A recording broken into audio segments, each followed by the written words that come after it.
Ibnu Jarir meriwayatkan bahwa Ibnu Abbas berkata, kaum wanita mempertanyakan kepada Nabi mengapa beliau hanya menyebutkan kaum mukmin laki-laki dan tidak menyebutkan kaum mukmin perempuan.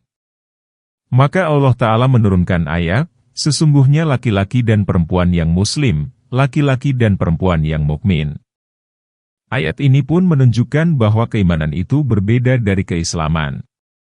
Keimanan lebih khusus daripada keislaman, sebagaimana dalam firman Allah Ta'ala, orang-orang Badui berkata, kami beriman. Katakanlah, kamu belum beriman. Namun, katakanlah, kami muslim. Keimanan belum lagi masuk ke dalam kalbu mereka, surat Al-Hujurat, ayat 14. Dalam Syahihain dikatakan, tidaklah sempurna keimanan pezina pada saat dia berzina. Keimanan yang seharusnya menarik orang itu dari zina. Perzinaan ini tidak menetapkan kekafiran dirinya. Demikianlah menurut kesepakatan kaum muslim. Hal itu menunjukkan bahwa keimanan lebih spesifik daripada keislaman. Firman Allah Ta'ala, laki-laki dan perempuan yang tetap dalam ketaatannya. Al-Qunut berarti ketaatan dengan tenang, sebagaimana firman Allah Ta'ala, ataukah orang yang tetap tenang dalam ketaatan di tengah malam dengan sujud dan berdiri, sedang dia takut akan akhirat dan mengharapkan rahmat Tuhannya. Surat Az-Zumar, ayat 9. Islam merupakan sebuah peringkat yang dicapai setelah keimanan. Adapun ketaatan itu merupakan buah dari keimanan dan keislaman. Laki-laki dan perempuan yang benar, dalam bertutur kata, karena kebenaran merupakan sebuah perkara terpuji, dan kebenaran itu merupakan tanda keimanan, sebagaimana dusta merupakan tanda kemunafikan. Barang siapa yang benar, jujur, maka dia selamat. Dalam sebuah hadis dikatakan, peganglah olehmu kejujuran karena kejujuran mengarahkan kepada kebajikan dan kebajikan membawa ke surga. Jauhkanlah dirimu dari dusta karena dusta mengarahkan kepada kekejian, dan kekejian menyeret ke neraka. Seseorang senantiasa berbuat jujur dan memilih kejujuran hingga dia dituliskan sebagai orang jujur di sisi Allah. Dan seseorang senantiasa berbuat dusta dan memilih kedustaan hingga dia dituliskan sebagai pendusta di sisi Allah. Laki-laki dan perempuan yang sabar. Inilah tabiat keteguhan, yaitu kesabaran dalam menghadapi berbagai musibah. Kesabaran itu pada hentakan pertama. Maksudnya, kesabaran yang paling tinggi nilainya ialah pada saat pertama kali menerima suatu musibah, sedangkan kesabaran sesudah itu lebih mudah dilakukan. Laki-laki dan perempuan yang khusyuk. Khusyuk berarti diam, tentram, tenang, terkontrol, dan tawadu. Hal yang membuahkan kehusyuan ialah rasa takut kepada Allah dan merasa diawasi olehnya. Dalam sebuah hadis dikatakan, beribadahlah kepada Allah seolah-olah kamu melihatnya. Kalaupun kamu tidak melihatnya, sesungguhnya Dia melihat kamu. Laki-laki dan perempuan yang bersedekah. Sedekah ialah berbuat baik kepada manusia yang membutuhkan dan lemah. Yaitu, orang-orang yang tidak memiliki penghasilan dan usaha. Mereka diberi kelebihan harta sebagai bukti ketaatan kepada Allah dan kebaikan kepada makhluknya. Dalam Sahihain ditegaskan, ada 7 golongan yang dinaungi Allah di bawah naungannya pada saat tidak ada naungan kecuali naungannya. Beliau menuturkan golongan tersebut yang diantaranya ialah seseorang yang menyedekahkan sesuatu, lalu dia menyembunyikannya sehingga tangan kirinya tidak mengetahui apa yang diinfakkan oleh tangan kanannya. Laki-laki dan perempuan yang berpuasa. Dalam hadis yang diriwayatkan oleh Ibnu Majah dikatakan, puasa merupakan penyuci tubuh. Puasa menyucikan dan membersihkan diri seseorang dari berbagai kotoran kehinaan baik yang bersifat naluriah maupun syariah. Firman Allah Ta'ala, laki-laki dan perempuan yang memelihara kehormatannya, ditampilkan setelah laki-laki dan perempuan yang puasa, adalah karena puasa merupakan salah satu sarana utama untuk mengendalikan syahwat. Dalam sebuah hadis dikatakan, barang siapa yang tidak sanggup maka dia dianjurkan puasa, karena ia merupakan benteng. Karena itu, Sangatlah relevan jika sesudahnya Allah berfirman, laki-laki dan perempuan yang memelihara kehormatannya, dari berbagai perkara haram dan dosa, kecuali yang dibolehkan seperti kepada istri atau budak sahaya. Firman Allah Ta'ala, laki-laki dan perempuan yang banyak menyebut nama Allah. Ibnu Abi Hatim meriwayatkan dari Abu Sa'id Al-Khudri bahwa Rasulullah bersabda, apabila seorang suami membangunkan istrinya pada malam hari, lalu keduanya sholat 2 rakaat, maka pada malam itu keduanya termasuk golongan laki-laki dan perempuan yang banyak berzikir kepada Allah. Abu Dawud, Nasai, dan Ibnu Majah juga meriwayatkan hadis senada dari Al-Amasi. Imam Ahmad meriwayatkan dari Muadz bin Jabal, dia berkata, bahwa Rasulullah bersabda, tidak ada amal anak Adam yang paling mampu menyelamatkan dirinya dari azab Allah Ta'ala selain berzikir kepada Allah Azza wa Jalla, Allah yang Maha Mulia dan Maha Besar. Hadis Ahmad. Firman Allah Ta'ala, Allah telah menyediakan bagi mereka ampunan dan pahala yang besar. Penggalan ini merupakan kabar dari golongan-golongan yang diceritakan sebelumnya. Maksudnya, Allah Ta'ala benar-benar telah menyiapkan dan menyediakan bagi mereka ampunan atas dosa-dosanya dan pahala yang besar berupa surga. Ya Allah, ampunilah kami dan masukkanlah kami ke dalam surga yang telah Engkau janjikan kepada orang-orang yang bertakwa. Dan tidaklah patut bagi laki-laki mukmin dan perempuan mukmin, apabila Allah dan Rasul-Nya telah menetapkan suatu ketetapan, memiliki pilihan lain tentang urusan mereka. Dan barang siapa yang mendurhakai Allah dan Rasul-Nya, maka sesungguhnya dia telah tersesat dengan kesesatan yang nyata. Ayat 36. Sehubungan dengan firman Allah, dan tidaklah patut bagi laki-laki mukmin dan perempuan mukmin, Al-Aufi meriwayatkan dari Ibnu Abbas, dia berkata, bahwasanya Rasulullah pergi melamar untuk Zaid bin Haritsah. Beliau masuk ke rumah Zainab binti Jabsi al-Asadiyah. Beliau melamar Zainab. Zainab berkata, aku tidak mau menikah dengannya. Rasulullah bersabda, justru menikahlah dengannya. Zainab berkata, ya Rasulullah, apakah engkau menyuruh diriku? Tatkala keduanya berbincang, Allah menurunkan ayat ini kepada Rasulullah. Zainab berkata, wahai Rasulullah, apakah engkau ridha dia menikahi aku? Rasulullah mengiyakannya. Kemudian Zainab berkata, jika begitu, aku tidak akan menentang Rasulullah, aku bersedia menikah dengannya. Mujahid, Qatadah, dan Muqatil bin Hayyan juga berpendapat bahwa ayat tersebut diturunkan berkenaan dengan urusan Zainab binti Jahsy tatkala Rasulullah melamarnya untuk Zaid bin Haritsah budaknya. Pendapat lain mengatakan bahwa ayat tersebut diturunkan berkenaan dengan Ummu Kaltsum binti Uqbah bin Abi Mu'id. Dia adalah wanita pertama yang berhijrah setelah perjanjian Hudaibiyah. Dia memasrahkan dirinya kepada Nabi, kemudian beliau menerimanya. Lalu beliau menikahkan Ummu Kaltsum dengan Zaid bin Haritsah. Maksudnya, dan Allah lebih mengetahui setelah dia menceraikan Zainab. Al-Hafiz Abu Umar bin Abdul Barafi menceritakan bahwa wanita yang dilamar oleh Rasulullah dari ayahnya, Abi Barzah al-Aslami, untuk Julaibib ialah wanita yang berkata di dalam kamarnya, mengapa kalian, ayahnya, menolak perintah Rasulullah? Maka diturunkan ayat, dan tidaklah patut bagi laki-laki mukmin dan perempuan mukmin, apabila Allah dan Rasul-Nya telah menetapkan suatu ketetapan, memiliki pilihan lain tentang urusan mereka. Ibnu Juraij meriwayatkan dari Tawus bahwa dia bertanya kepada Ibnu Abbas mengenai 2 rakaat sholat setelah asyar. Ibnu Abbas melarang melakukannya. Ibnu Abbas membaca ayat, dan tidaklah patut bagi laki-laki mukmin dan perempuan mukmin. Ayat tersebut berlaku bagi seluruh persoalan. Yakni, apabila Allah dan Rasul-Nya telah menetapkan suatu perkara, maka tidak boleh seorang pun menyalahinya, memiliki pilihan lain, pendapat, atau pandangan lain.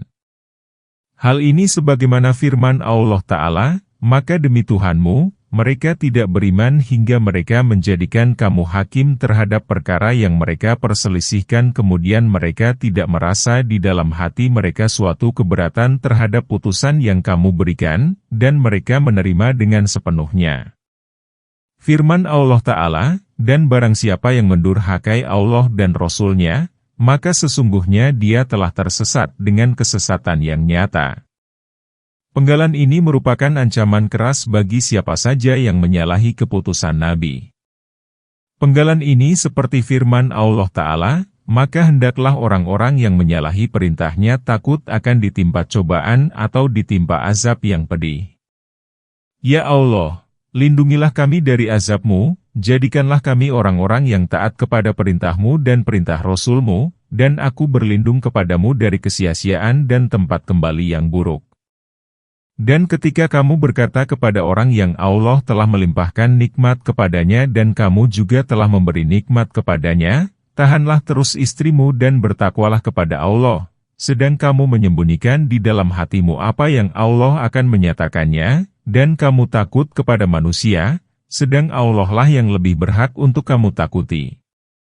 Maka tatkala Zaid telah mengakhiri keperluan terhadap istrinya, kami kawinkan kamu dengan dia supaya tidak ada keberatan bagi orang mukmin untuk mengawini istri anak-anak angkat mereka, apabila anak-anak angkat itu telah menyelesaikan keperluannya dari istrinya. Dan ketetapan Allah adalah pasti terjadi, ayat 37. Allah Ta'ala memberitahukan ihwal Nabi bahwasanya dia berkata kepada Zaid bin Haritsah, yaitu orang yang telah dianugerahi Islam dan ketaatan kepada Rasulullah, dan kamu juga telah memberi nikmat kepadanya, dengan memerdekakannya dari perbudakan. Nabi menjadikannya sebagai tuan yang memegang urusan penting dan dihormati. Dia dicintai oleh Rasulullah, dan sering dipanggil dengan Al-Hib, cinta. Bahkan anak Zaid yang bernama Usamah disebut Al-Hibbu Ibnul Hibi. Aisyah berkata, tidaklah Rasulullah mengirimkan sebuah pasukan melainkan dia menyuruh Zaid sebagai pemimpinnya. Andaikan dia masih hidup sepeninggal beliau, niscaya beliau mengangkatnya sebagai khalifah. Demikianlah diriwayatkan oleh Ahmad. Rasulullah mengawinkan Zaid dengan anak perempuan pamannya, yaitu Zainab binti Jahsy al-Asadiyah. Ibu Zainab bernama Umaymah binti Abdul Muthalib. Rasulullah memberi Zainab mas kawin sebesar 10 dinar, 60 dirham, penutup kepala, mantel, baju sehari-hari, 50 mad makanan, dan 10 mad kurma. Demikian menurut Muqatil bin Hayyan. Zainab tinggal bersama Zaid kurang lebih setahun. Kemudian terjadilah kemelut di antara keduanya. Zaid datang mengadukan Zainab kepada Rasulullah.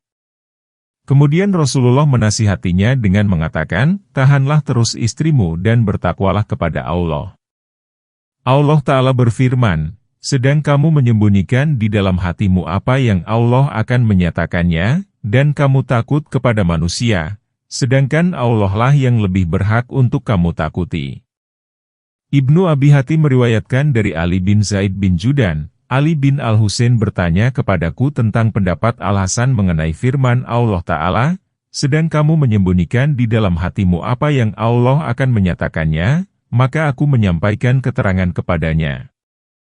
Al-Hasan berkata, bukan begitu, namun Allah Ta'ala memberitahukan kepada nabinya bahwasanya Zainab akan menjadi salah seorang istrinya. Tatkala Zaid datang mengadukan Zainab kepada beliau, maka beliau bersabda, bertakwalah kepada Allah dan tahanlah terus istrimu. Kemudian Allah Ta'ala berfirman, sesungguhnya aku telah memberitahukan kepadamu bahwa aku akan menikahkanmu dengannya dan kamu menyembunyikan apa yang ada dalam hatimu. Allah akan menyatakannya. Demikianlah diriwayatkan pula dari Asidi. Ibnu Jarir meriwayatkan dari Aisyah, dia berkata, andaikan Muhammad dapat menyembunyikan sesuatu dari kitab Allah yang diwahyukan kepadanya, niscaya dia akan menyembunyikan ayat ini. Sedang kamu menyembunyikan di dalam hatimu apa yang Allah akan menyatakannya, dan kamu takut kepada manusia, sedang Allah lah yang lebih berhak untuk kamu takuti. Firman Allah Ta'ala, Maka tatkala Zaid telah mengakhiri keperluan terhadap istrinya, kami kawinkan kamu dengan dia. Yakni, setelah Zaid menceraikan dan berpisah dengan Zainab, kami menikahkan kamu dengannya. Dan yang menjadi wali dalam pernikahannya ialah Allah melalui wahyu yang diturunkan kepadanya bahwa beliau dapat menduhulnya tanpa wali, akad, mahar, dan tanpa saksi berupa manusia. Imam Ahmad meriwayatkan dari Anas dia berkata, setelah iddah Zainab selesai, Rasulullah berkata kepada Zaid bin Haritsah, pergilah dan lamarlah dia untukku. Kemudian Zaid pergi. Ketika sampai, dia menjumpai mantan istrinya sedang mengadoni roti. Zaid berkata kepada dirinya sendiri, tatkala aku melihatnya, jantungku berdebar-debar hingga aku tak kuasa memandangnya. Karena itu, aku menyampaikan lamaran Rasulullah kepadanya sambil membelakanginya dan mundur seraya berkata, "Hai Zainab, bergembiralah. Rasulullah mengutusku untuk melamarmu." Zainab berkata, "Aku tidak akan melakukan apapun sebelum diperintah oleh Tuhanku yang Maha Agung." Kemudian Zainab pergi ke tempat sholatnya. Sementara itu turunlah ayat Al-Quran. Rasulullah langsung datang menemui Zainab tanpa meminta izin, karena telah dikawinkan Allah. Perawi Anas berkata, kami masih ingat bahwa saat itu kami disuguhi roti dan daging. Maka orang-orang pun pada pulang dan tinggal sebagian orang tetap bercakap-cakap di dalam rumah setelah makan. Rasulullah pun keluar dan aku mengikutinya. Beliau mendatangi rumah istri-istrinya secara berurutan sambil memberi mereka salam. Para istri berkata, "Wahai Rasulullah, bagaimana halnya dengan istrimu?" Anas berkata, "Aku tidak ingat apakah aku yang memberitahukan kepada beliau atau barangkali beliau yang memberitahukan kepadaku bahwa para tamu telah pada pulang." Beliau pulang kembali ke rumah Zainab.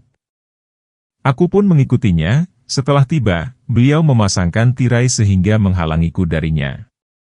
Lalu turunlah ayat hijab yang menjadi pelajaran bagi orang-orang, janganlah kamu memasuki rumah-rumah Nabi kecuali kamu diberi izin. Hadis ini juga diriwayatkan oleh Muslim dan Nasai dengan berbagai jalan dari Sulaiman bin Al-Mughirah. Telah dikemukakan di dalam surah An-Nur ihwal persaingan antara Aisyah dan Zainab. Ibnu Jarir meriwayatkan dari As-Syabi, dia berkata, Zainab berkata kepada Nabi, "Aku hendak mengenalkan kepada Anda 3 hal yang tidak dimiliki oleh istri-istrimu yang lain. Sesungguhnya kakekku dan kakekmu sama. Aku dinikahkan denganmu oleh Allah dari langit, dan sesungguhnya yang menjadi dutanya adalah malaikat Jibril."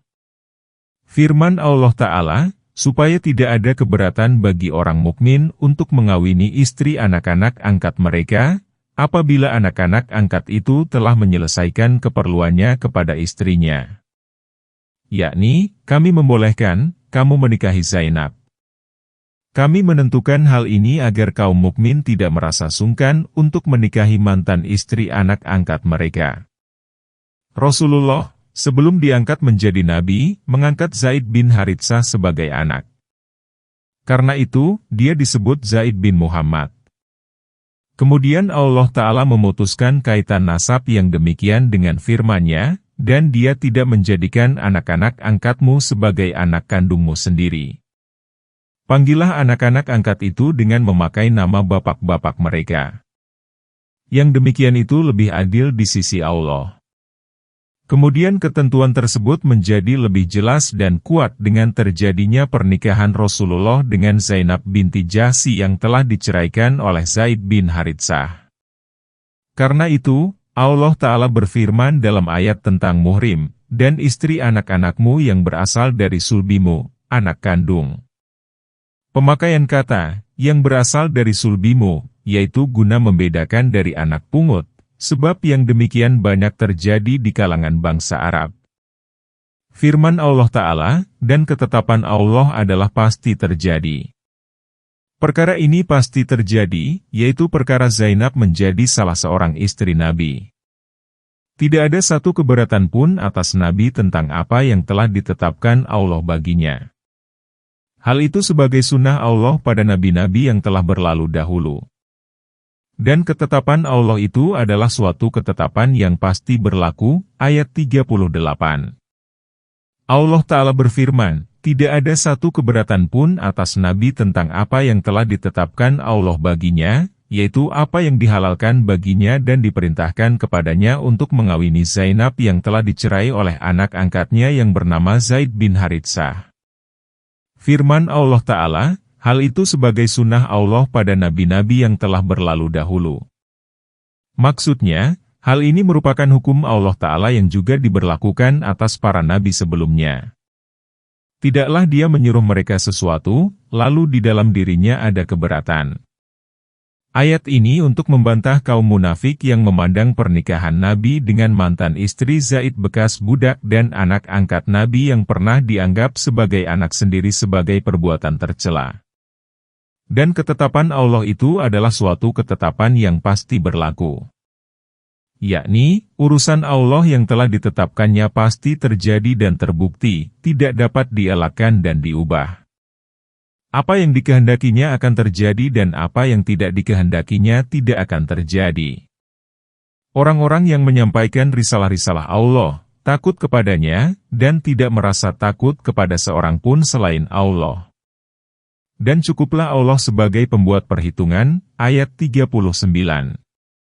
Muhammad itu sekali-kali bukanlah bapak dari seorang laki-laki di antara kamu, namun dia adalah Rasul Allah dan penutup para nabi. Allah adalah Maha mengetahui segala sesuatu, ayat 40. Allah Ta'ala memuji orang-orang yang menyampaikan risalah-risalah Allah kepada makhluknya dan menyampaikan amanat risalah itu. Mereka takut kepadanya dan tidak merasa takut kepada seorang pun selain Allah. Karena itu, tidak ada kekuatan seorang manusia pun yang dapat menghalangi mereka untuk menyampaikan risalah Allah. Dan cukuplah Allah sebagai pembuat perhitungan, penolong, dan pembantu. Yang menjadi junjungan manusia dan pemangku segala kedudukan dalam hal penerima pujian ialah Muhammad. Karena dia menyampaikan risalah dan melaksanakannya kepada penduduk timur dan barat, kepada seluruh anak Adam. Allah memenangkan agamanya atas seluruh agama lainnya.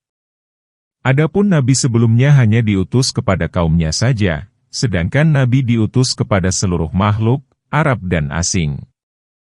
Katakanlah, hai manusia, sesungguhnya aku merupakan Rasul Allah bagi kamu semua. Kemudian fungsi penyampai risalah itu diwariskan kepada umat sepeninggalnya. Dan umat yang terkemuka dalam mengemban peran tersebut sepeninggal beliau adalah para sahabat. Mereka menyampaikan risalah sesuai dengan perintah dan menjabarkannya dalam seluruh perkataan, perbuatan, perilaku, siang, malam, saat ada di rumah maupun di luar rumah, baik saat rahasia maupun terang-terangan. Maka Allah pun meridhoi mereka. Kemudian peran itu terus diwariskan kepada generasi berikutnya hingga generasi kita sekarang. Maka dengan cahaya merekalah, orang-orang yang beroleh petunjuk dapat menjalankan peran dan di atas jalan merekalah orang-orang yang sejalan melakukan perambahan. Kami memohon kepada Allah yang Maha Pemurah kiranya Dia menjadikan kami sebagai generasi mereka. Imam Ahmad meriwayatkan dari Abu Sa'id Al-Hudri dia berkata bahwa Rasulullah bersabda, janganlah salah seorang di antara kamu meremehkan dirinya sendiri saat dia melihat urusan Allah yang semestinya dikemukakan, lalu dia diam dan tidak mengemukakannya. Lalu Allah bertanya, mengapa kamu tidak mengemukakannya? Dia menjawab, aku takut kepada manusia. Lalu Allah berfirman, akulah yang paling berhak ditakuti, hadis Ahmad. Hadis ini dikemukakan pula oleh Abdur Razak dan Ibnu Majah. Firman Allah Ta'ala, Muhammad itu sekali-kali bukanlah bapak dari seorang laki-laki di antara kamu. Ayat ini melarang memanggil Zaid dengan Zaid bin Muhammad. Yakni, Nabi Muhammad tidak boleh menjadi bapak bagi Zaid, walaupun beliau telah memungutnya sebagai anak, sebab Nabi tidak memiliki anak laki-laki yang berusia hingga dewasa. Putra Nabi yang bernama Qasim, Haib, dan Tahir dari Khadijah meninggal saat masih kecil. Sedangkan putranya yang bernama Ibrahim dari Maria Kiptiah juga meninggal saat masih menyusu. Dari Khadijah, Rasulullah punya 4 anak perempuan, yaitu Zainab, Ruqayyah, Ummu Kaltsum, dan Fatimah. 3 putrinya meninggal saat beliau masih hidup, sedangkan Fatimah tetap hidup setelah beliau wafat. Fatimah meninggal 6 bulan setelah Nabi wafat. Firman Allah Ta'ala, namun dia adalah Rasul Allah dan penutup para nabi. Allah adalah Maha mengetahui segala sesuatu. Penggalan ini menegaskan bahwa tidak ada nabi lagi setelah beliau. Jika nabi saja tidak ada maka apalagi Rasul, karena kerasulan itu lebih spesifik daripada kenabian, setiap Rasul adalah nabi, namun tidak sebaliknya. Karena itu, terdapat sejumlah hadis mutawatir dari Rasulullah yang diterima dari sekelompok sahabat yang menegaskan hal tersebut. Di antara hadis itu ialah sebagai berikut. Imam Ahmad meriwayatkan dari Anas bin Malik, dia berkata bahwa Rasulullah bersabda, "Kerasulan dan kenabian itu telah terputus, maka tidak ada Rasul dan Nabi setelah aku." Anas berkata, hal itu menggundahkan orang-orang. Beliau bersabda, namun, kabar gembira akan tetap lahir. Para sahabat bertanya, "Wahai Rasulullah, apakah kabar gembira itu?" Beliau menjawab, "Impian seorang Muslim." Impian itu merupakan salah satu bagian dari kenabian, hadis Ahmad.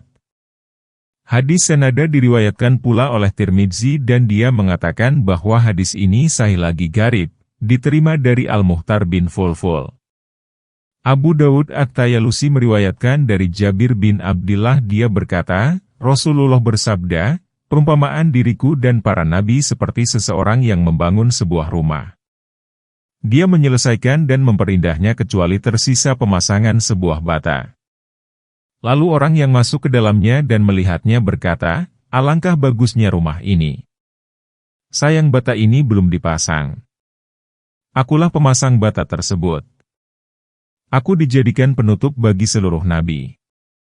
Hadis ini diriwayatkan pula oleh Muslim, Bukhari, dan Tirmidzi. Imam Muslim meriwayatkan dari Abu Hurairah bahwasanya Rasulullah bersabda, "Aku memiliki kelebihan atas nabi-nabi lain dengan 6 perkara, aku diberi kemampuan berbicara singkat padat, ditolong dengan rasa takut yang menyusupi ke dalam dada musuh, dihalalkan bagiku ganimah. Seluruh bumi dijadikan bagiku sebagai masjid dan untuk menyucikan, tayamum. Aku diutus kepada seluruh makhluk, dan aku menjadi penutup semua nabi." Hadis Muslim.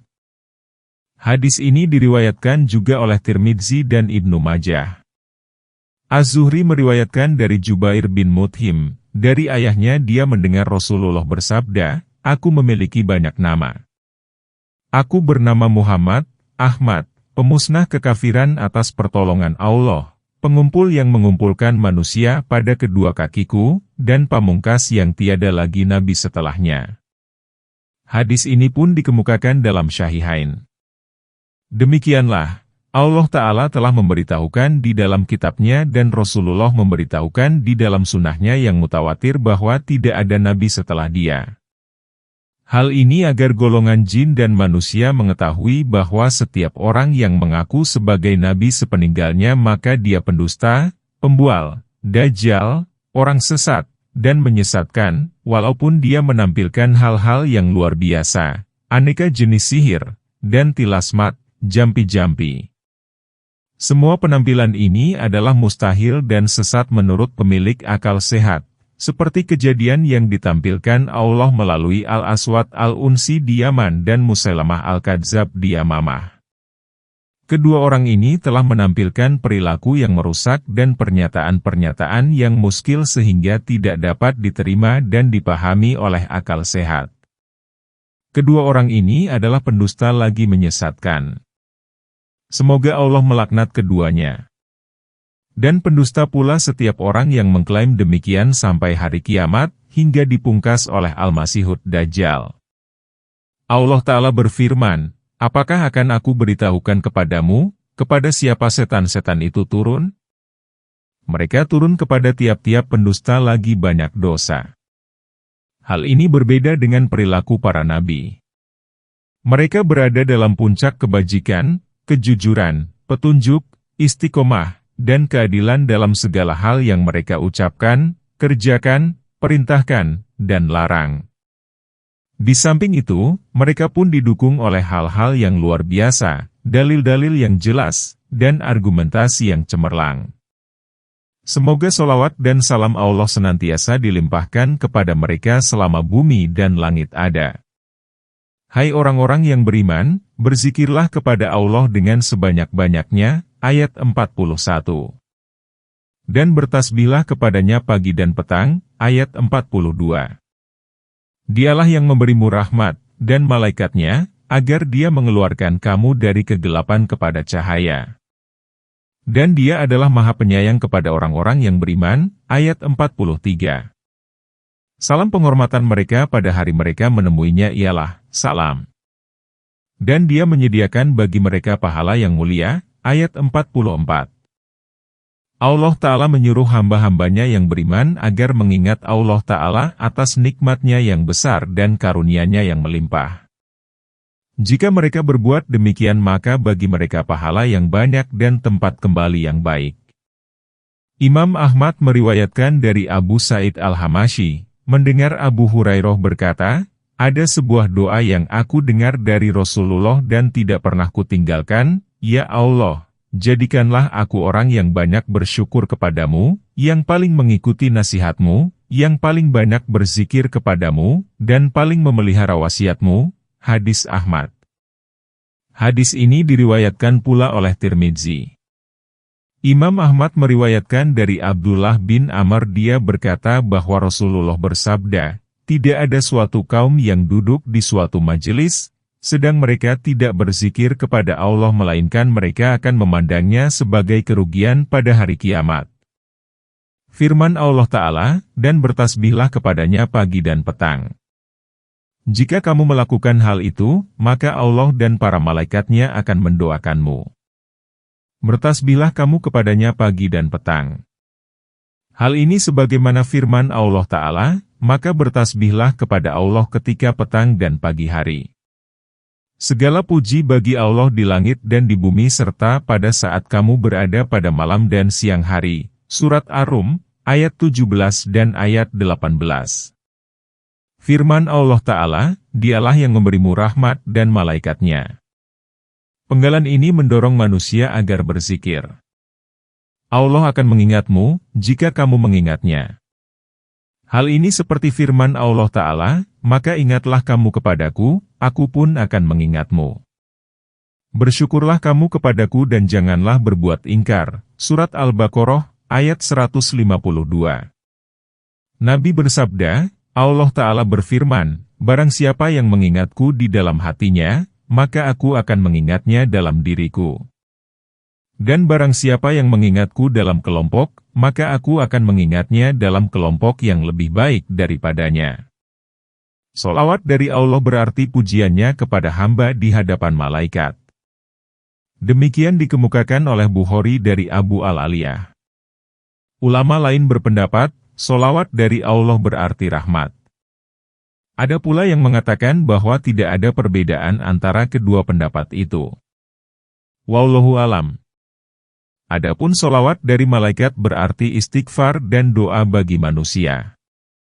Hal ini sebagaimana firman Allah Ta'ala, malaikat-malaikat yang memikul arsy dan malaikat yang berada di sekelilingnya bertasbih memuji Tuhannya dan mereka beriman kepadanya serta memintakan ampun bagi orang-orang yang beriman dengan mendoakan, ya Tuhan kami, rahmat dan ilmu Engkau meliputi segala sesuatu, maka berilah ampunan kepada orang-orang yang bertobat dan mengikuti jalan Engkau dan peliharalah mereka dari siksaan neraka yang bernyala-nyala. Ya Tuhan kami, masukkanlah mereka ke dalam surga Aden yang telah Engkau janjikan kepada mereka dan orang-orang yang soleh di antara bapak-bapak mereka, istri-istri mereka, dan keturunan mereka sesungguhnya Engkaulah yang maha perkasa lagi maha bijaksana. Dan peliharalah mereka dari segala keburukan, Surat Al-Mu'min, ayat 7 sampai ayat 9. Firman Allah Ta'ala, agar dia mengeluarkan kamu dari kegelapan kepada cahaya, berarti mengeluarkan kamu dari gelapnya kebodohan dan kesesatan kepada cahaya hidayah dan keyakinan. Dan Dia adalah Maha Pengasih kepada orang-orang yang beriman di dunia dan akhirat. Kasih sayangnya di dunia ialah Dia menunjukkan mereka kepada kebenaran yang tidak ditunjukkannya kepada yang lain dan memperlihatkan kepada mereka mana jalan yang dapat menyesatkan. Sementara itu, Dia pun memalingkan para penyeru kekafiran, ahli bid'ah, dan para pengikutnya dari jalan yang lurus. Adapun kasih sayang Allah kepada kaum mukmin di akhirat ialah Dia menyelamatkan mereka dari kekagetan yang dahsyat dan Dia menyuruh para malaikatnya agar menemui kaum muslim guna menyampaikan berita gembira berupa pemerolehan surga dan keselamatan dari neraka. Semua itu tidak lain karena kasih sayangnya kepada orang-orang yang beriman. Dalam Sahih Bukhari diriwayatkan dari Amirul Mukminin Umar bin Khattab, Rasulullah melihat seorang tawanan perempuan yang memangku anaknya. Kemudian dia mendekapnya dan menyusuinya. Maka Rasulullah bergumam, "Bagaimana menurut kalian, apakah wanita ini tega melemparkan anaknya ke dalam api, sedangkan dia mampu melakukannya?" Para sahabat berkata, "Dia tidak akan tega." Rasulullah bersabda, "Demi Allah, Allah lebih mengasihi hamba-hambanya daripada kasih sayang wanita ini kepada anaknya." Hadis Bukhari. Firman Allah Ta'ala, salam penghormatan kepada mereka pada saat mereka menemuinya ialah salam. Secara lahiriah, maksud ayat ini, dan Allah lebih mengetahuinya ialah salam penghormatan bagi mereka dari Allah Ta'ala pada hari mereka menemuinya, yakni pada hari Dia memberi salam kepada mereka. Hal ini sebagaimana firman Allah Ta'ala, salam, sebagai ucapan dari Tuhan yang Maha Penyayang, Surat Yasin, ayat 58. Firman Allah Ta'ala, dan Dia menyediakan pahala yang mulia bagi mereka, yaitu surga berikut segala isinya berupa perkara yang belum pernah terlihat mata, terdengar telinga, dan terbetik dalam kalbu manusia. Hai Nabi, sesungguhnya kami mengutusmu untuk menjadi saksi, pembawa kabar gembira, pemberi peringatan, ayat 45. Sebagai penyeru kepada agama Allah dengan izinnya, dan untuk menjadi cahaya yang menerangi, ayat 46. Dan sampaikanlah berita gembira kepada orang-orang mukmin bahwa sesungguhnya bagi mereka karunia yang besar dari Allah, ayat 47. Dan janganlah kamu menaati orang-orang yang kafir dan orang-orang munafik itu. Janganlah kamu hiraukan gangguan mereka dan bertawakallah kepada Allah. Dan cukuplah Allah sebagai pelindung, ayat 48. Imam Ahmad meriwayatkan dari Atha bin Yasar, dia berkata, "Aku bertemu dengan Abdullah bin Amr bin Al-A'ash, kemudian aku berkata, beritahukanlah kepadaku gambaran Rasulullah yang terdapat dalam Taurat." Dia berkata, "Baiklah. Demi Allah, sesungguhnya beliau disifati di dalam Taurat dengan beberapa sifat yang juga dikemukakan Al-Quran, yaitu, Hai Nabi, sesungguhnya kami mengutusmu sebagai saksi, pembawa berita gembira, pemberi peringatan, dan pemelihara kaum papa. Engkau adalah hamba dan Rasulku. Aku menamaimu dengan Al-Mutawakkil, artinya Khalifah berpaham Ahlus Sunnah wal Jamaah, seorang yang tidak kasar dan keras hati, tidak berjalan di pasar-pasar, dan tidak membalas keburukan orang lain dengan keburukan pula, namun dia memaafkan, mengabaikan, dan mengampuni. Allah tidak akan mewafatkannya hingga dia meluruskan agama yang bengkok yang ditandai dengan pengikraran, tidak ada Tuhan melainkan Allah, oleh pemeluknya. Kemudian, dengan agama yang telah diluruskan itu, dia membuka mata yang buta, telinga yang tuli, dan kalbu yang tertutup. Keterangan ini pun dikemukakan oleh Bukhari dan Ibnu Abi Hatim. Ibnu Abi Hatim meriwayatkan dari Ibnu Abbas dia berkata, tatkala firman Allah, Hai Nabi, sesungguhnya kami mengutusmu untuk menjadi saksi, pembawa kabar gembira, dan pemberi peringatan, diturunkan, maka Rasulullah menyuruh Ali dan Muadz agar berangkat ke Yaman. Beliau bersabda, berangkatlah kalian. Kemudian sampaikanlah berita gembira dan janganlah menjauhkan, mudahkanlah dan janganlah menyulitkan. Telah diturunkan kepadaku, hai Nabi, sesungguhnya kami mengutusmu untuk menjadi saksi, pembawa kabar gembira, dan pemberi peringatan. Firman Allah, sebagai saksi, berarti orang yang mempersaksikan ketunggalan Allah, saksi bahwa tidak ada Tuhan melainkan Dia, dan menjadi saksi atas amal-amal manusia pada hari kiamat. Firman Allah, sebagai pembawa berita gembira dan pemberi peringatan, berarti pemberi berita gembira bagi kaum mukmin berupa pahala yang besar dan pemberi peringatan kepada kaum kafir berupa bencana siksa. Firman Allah, sebagai penyeru kepada agama Allah dengan izinnya, berarti sebagai penyeru makhluk agar menyembah Tuhannya melalui perintah yang kamu sampaikan. Dan untuk menjadi cahaya yang menerangi, yakni kejelasan kebenaran yang kamu bawa adalah seperti terangnya sinar matahari yang tidak dapat dipungkiri kecuali oleh orang yang ingkar. Firman Allah, dan janganlah kamu menaati orang-orang yang kafir dan orang-orang munafik itu. Janganlah kamu hiraukan gangguan mereka, berarti kamu jangan menaati mereka dan jangan mendengarkan omongan mereka. Janganlah kamu hiraukan gangguan mereka, berarti biarkan dan jangan perhatikan mereka, dan serahkanlah urusan mereka kepada Allah Ta'ala, karena cukuplah Dia yang menangani mereka. Karenanya, Allah Ta'ala berfirman, dan bertakwalah kepada Allah. Dan cukuplah Allah sebagai pelindung. Hai orang-orang yang beriman, apabila kamu menikahi perempuan-perempuan yang beriman, kemudian kamu menceraikan mereka sebelum kamu mencampurinya, maka sekali-kali tidak wajib atas mereka iddah bagimu yang kamu minta menyempurnakannya. Maka berilah mereka mut'ah dan lepaskanlah mereka itu dengan cara yang sebaik-baiknya. Ayat 49. Ayat yang mulia ini mengandung sejumlah hukum yang diantaranya ialah pembatalan pernikahan karena akad semata. Di dalam Al-Quran tidak ada ayat mengenai hal ini yang sejelas ayat di atas. Para ulama berbeda pendapat mengenai nikah ini, apakah yang dimaksud oleh nikah itu hakikat akad semata, atau jimak, atau akad dan jimak. Al-Quran menggunakan istilah nikah untuk merujuk kepada akad lalu jimak. Sedangkan dalam ayat ini, nikah berarti akad nikah semata. Hal ini berdasarkan firman Allah, apabila kamu menikahi perempuan-perempuan yang beriman, kemudian kamu menceraikan mereka sebelum kamu mencampurinya. Ayat ini membolehkan untuk mencerai wanita sebelum dicampuri. Firman Allah, perempuan-perempuan yang beriman, disajikan atas prinsip kelumrahan, sebab tidak ada bedanya di depan hukum antara wanita mukmin dan ahli kitab. Demikianlah menurut kesepakatan ulama. Ibnu Abbas dan sekelompok ulama salaf berpandangan bahwa talak tidak terjadi kecuali bila didahului akad, karena Allah berfirman, apabila kamu menikahi perempuan-perempuan mukmin, kemudian kamu menceraikannya. Dalam penggalan ini, nikah mendahului talak. Urutan ini menunjukkan bahwa talak tidak sah dan tidak terjadi sebelum akad nikah.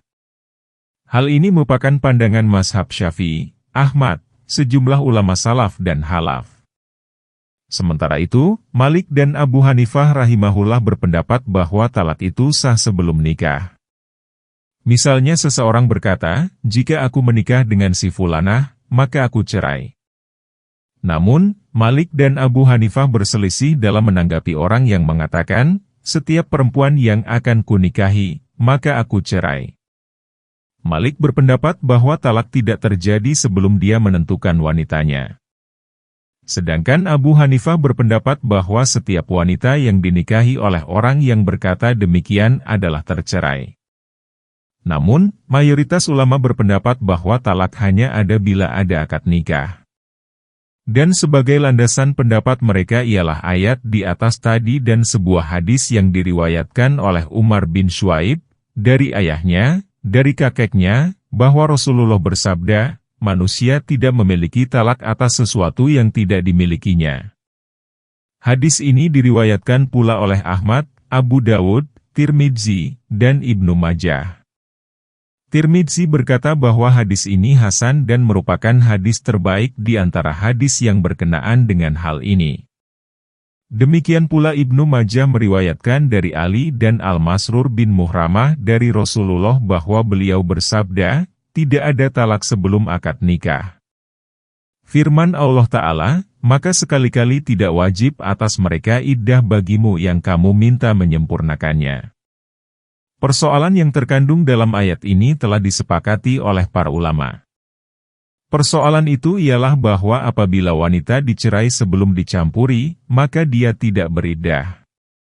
Dia boleh pergi lalu kawin lagi saat itu juga dengan laki-laki yang dikehendakinya. Ayat ini tidak berlaku bagi istri yang ditinggal mati oleh suaminya, karena ijma ulama menetapkan bahwa walaupun dia belum dicampuri oleh suaminya, dia tetap harus menjalani iddah selama 4 bulan 10 hari. Firman Allah Ta'ala, maka berilah mereka mut'ah dan lepaskanlah mereka itu dengan cara yang sebaik-baiknya. Mut'ah dalam penggalan ini bermakna lebih umum daripada sebagai pemberian setengah mahar yang sudah ditentukan, atau mut'ah dalam jumlah tertentu, jika pada saat kawin maharnya tidak ditentukan. Allah Ta'ala berfirman, jika kamu menceraikan istri-istrimu sebelum kamu bercampur dengan mereka, padahal sesungguhnya kamu sudah menentukan maharnya, maka bayarlah setengah dari mahar yang telah kamu tentukan itu. Surat Al-Baqarah, ayat 237. Dan Allah Ta'ala berfirman, tidak ada sedikit pun mahar yang harus kamu berikan, jika kamu menceraikan istri-istrimu sebelum kamu bercampur dengan mereka dan sebelum kamu menentukan maharnya. Dan hendaklah kamu berikan suatu mut'ah kepada mereka. Orang yang mampu menurut kemampuannya dan orang yang miskin sesuai dengan kemampuannya pula, yaitu pemberian yang pantas. Yang demikian itu merupakan ketentuan bagi orang-orang yang berbuat kebajikan. Surat Al-Baqarah, ayat 236. Dalam Sahih Bukhari diriwayatkan dari Sahal bin Sa'ad dan Abi Asid keduanya berkata, Rasulullah menikahi Umaymah binti Syarahil. Tatkala Umaymah menemui Nabi, beliau menghadangkan tangannya kepada Umaymah, lalu Umaymah menunjukkan ketidaksenangannya. Kemudian beliau menyuruh Abi Asid agar memberinya perbekalan dan 2 potong pakaian sebagai pemberian. Ali bin Talhah berkata, jika seseorang telah menyebutkan nilai mahar untuk istrinya, maka si istri yang ditalak tetapi belum dicampuri berhak mendapat setengah dari jumlah mahar. Jika tidak disebutkan, maka si istri hanya berhak menerima pemberian mas kawin yang baik yang kadarnya sesuai dengan kelapangan dan kesulitan si suami. Itulah yang dimaksud dengan melepaskan dengan cara yang baik. Hai Nabi, sesungguhnya kami telah menghalalkan bagimu istri-istrimu yang telah kamu berikan mas kawinnya dan hamba sahaya yang kamu miliki yang termasuk apa yang kamu peroleh dalam peperangan yang dikaruniakan Allah untukmu, dan juga anak-anak perempuan dari saudara laki-laki bapakmu, anak-anak perempuan dari saudara perempuan bapakmu, anak-anak perempuan dari saudara laki-laki ibumu, anak-anak perempuan dari saudara perempuan ibumu yang turut hijrah bersama kamu, dan perempuan mukmin yang menyerahkan dirinya kepada Nabi kalau Nabi mau mengawininya sebagai penghususan bagimu, bukan untuk semua orang mukmin. Sesungguhnya kami telah mengetahui apa yang kami wajibkan kepada mereka tentang istri-istri mereka dan hamba sahaya yang mereka miliki supaya tidak menjadi kesempitan bagimu. Dan Allah adalah Maha Pengampun lagi Maha Penyayang. Ayat 50. Allah berfirman kepada Nabi, bahwa dia telah menghalalkan kepadanya istri-istrinya yang telah diberinya mahar. Beliau telah mengeluarkan mahar untuk istri-istrinya sebanyak 12,5 ons uang atau jumlah keseluruhannya sebanyak 500 dirham, kecuali Ummu Habibah binti Abi Sufyan yang diberi mahar 400 dinar sebagai pemberian Raja Najasyi rahimahullah untuk Nabi. Dan kecuali Syafiah binti Huyai yang dipilih oleh beliau di antara para tawanan Khaibar yang kemudian dia dibebaskan. Pembebasan itulah sebagai maharnya. Demikian pula dengan Juwariyah binti Al-Harits Al-Mustalakiyah yang maharnya berupa tebusan kehambaan yang dibayarkan kepada Sabit bin Qais bin Syamasi. Semoga Allah meridai istri-istri Nabi semuanya. Firman Allah Ta'ala, dan hamba sahaya yang kamu miliki yang termasuk apa yang kamu peroleh dalam peperangan yang dikaruniakan Allah untukmu, berarti Allah membolehkan kepada Nabi untuk mengambil wanita yang merupakan ghanimah. Seperti telah dikemukakan bahwa Nabi mengambil Syafiah dan Juwariyah yang dibebaskannya kemudian dikawin. Beliau pun memiliki Raihanah binti Syamun an-Nadhariyah dan Maryah Qibtiyah yang melahirkan Ibrahim bin Muhammad. Kedua wanita terakhir pun merupakan istri Nabi. Semoga Allah meridai keduanya.